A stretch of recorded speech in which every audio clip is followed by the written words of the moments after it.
नमस्कार। हमारे free unique law classes Sriganganagar में आपका स्वागत है।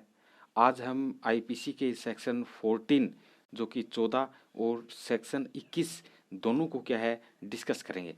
यानी 14 और 21 में क्या क्या डिफरेंस हो सकता है या इसका मीनिंग क्या होगा।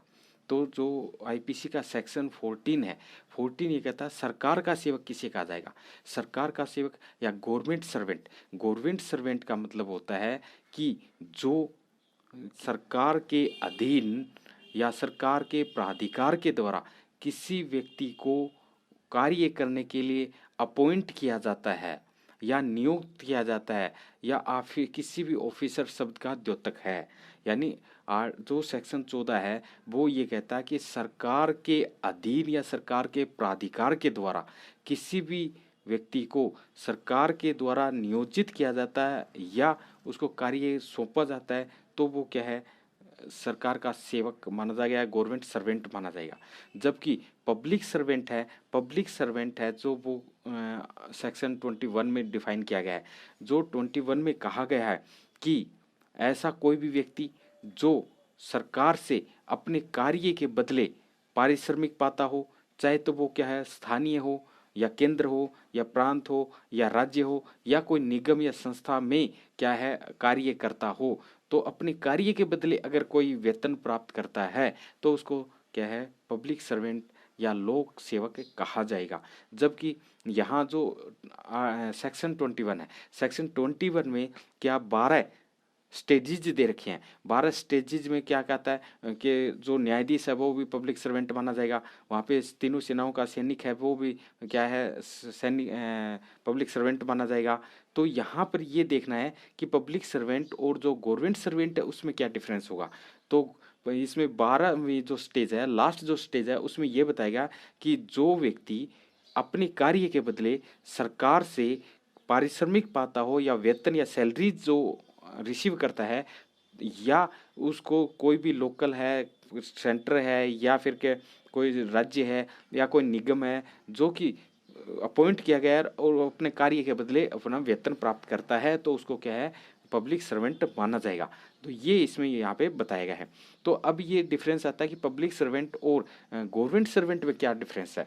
तो पब्लिक सर्वेंट और गवर्नमेंट सर्वेंट में मेनली डिफरेंस ये होता है कि जहाँ वही व्यक्ति अगर कोई यानी क्रिमिनल मैटर को हैंडल कर रहा है, क्रिमिनल मैटर को जब हैंडल कर रहा है तो वो क्या माना जाएगा वहाँ पे गवर्नमेंट सर्वेंट माना जाता है। और जिस प्रकार से वो सिविल मैटर को हैंडल कर रहा है या उसको देख रहा है या उसके कार्य को निष्पादित एग्जीक्यूट कर रहा है तो वहाँ पर क्या है वो पब्लिक सर्वेंट माना जाएगा। जैसे हम एग्जाम्पल लेते हैं तो पुलिस वाले हैं, पुलिस वाले हम इसको जो पुलिस डिपार्टमेंट है क्या इसको हम गवर्नमेंट सर्वेंट पे इंक्लूड करें या फिर इसको हम क्या है पब्लिक सर्वेंट पे इंक्लूड करें। तो जब कोई भी अगर ऐसा एफआईआर दर्ज कराने जाता है जैसे क्रिमिनल मैटर से संबंधित होती है तो वहाँ पर क्या है वो गवर्नमेंट सर्वेंट की कैटेगरी में आते हैं। और जिस समय वो कोई सिविल मैटर को हेल्ड कर रहे हैं तो उस समय वो क्या है वो उस समय क्या है पब्लिक सर्वेंट माने जाएंगे। तो ये मेनली थोड़ा सा इसमें क्या डिफरेंस होता है। इसी प्रकार से न्यायाधीश और मजिस्ट्रेट और न्यायाधीश में भी क्या है मुख्यतः यही डिफरेंस पाया जाता है कि जिस समय अगर कोई भी क्रिमिनल मैटर जो भी पदाधीश है या जो पद पे पीठासीन अधिकारी है, किसी भी यानी पद के ऊपर पीठासीन अधिकारी है, अगर वो किस मैटर को हेल्ड कर रहा है, क्रिमिनल मैटर को हेल्ड कर रहा है, तब तो उसको क्या है मजिस्ट्रेट कहला जाएगा। और जिस समय वो अगर सिविल मैटर को हेल्ड कर रहा है तो उस समय क्या है वो क्रिमिनल जिस समय वो सिविल मैटर को हेल्ड कर रहा है तब उसको न्यायाधीश या जज कहा जाएगा। तो इसी प्रकार से सेशन न्यायाधीश और जो जिला न्यायाधीश, सेशन न्यायाधीश में भी यही मेनली डिफरेंस होता है कि सेशन न्यायाधीश और जिला न्यायाधीश या डीजे रैंक क्या होती है, यानी सेशन न्यायाधीश और डीजे में क्या डिफरेंस होता है। तो यहाँ पर भी हमें यही देखने को मिलता है कि जिस समय व्यक्ति वही होता है, वही साइन करता है, वही सील लगाता है कि जिस समय उसके पास अगर क्रिमिनल मैटर आता है तो वो सेशन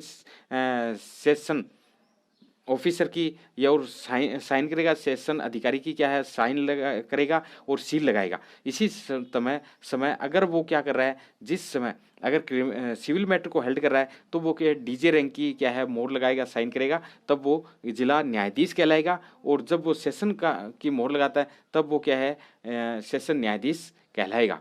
तो ये मेनली डिफरेंस है। इसी प्रकार से कलेक्टर कलेक्टर जो होता है हमारा और डीएम डिस्ट्रिक्ट मजिस्ट्रेट होता है। तो डिस्ट्रिक्ट मजिस्ट्रेट और कलेक्टर में भी यही डिफरेंस होता है कि जब कलेक्टर कब कहा जाए, जो वो रेवेन्यू के मैटर देख रहा है, जब वो सिविल मैटर हेल्ड कर रहा है तो उसको कलेक्टर कहा जाएगा। अगर वो क्रिमिनल मैटर को हेल्ड कर रहा है तो उसको डीएम या डिस्ट्रिक्ट मजिस्ट्रेट कहा जाता है। तो ये जो इस प्रकार के जो मूल्य जो मुख्यतः जो डिफरेंस पाए जाते हैं, ये हमारे लिए बहुत ही ज्ञानवर्धक हैं और इनको ज़्यादा से ज़्यादा समझने की कोशिश करनी चाहिए। अगर इस तरीके से अगर समझते हुए चलेंगे तो कंसेप्ट भी क्लियर होंगे। तो मिलते हैं अगले एपिसोड में। थैंक यू, धन्यवाद।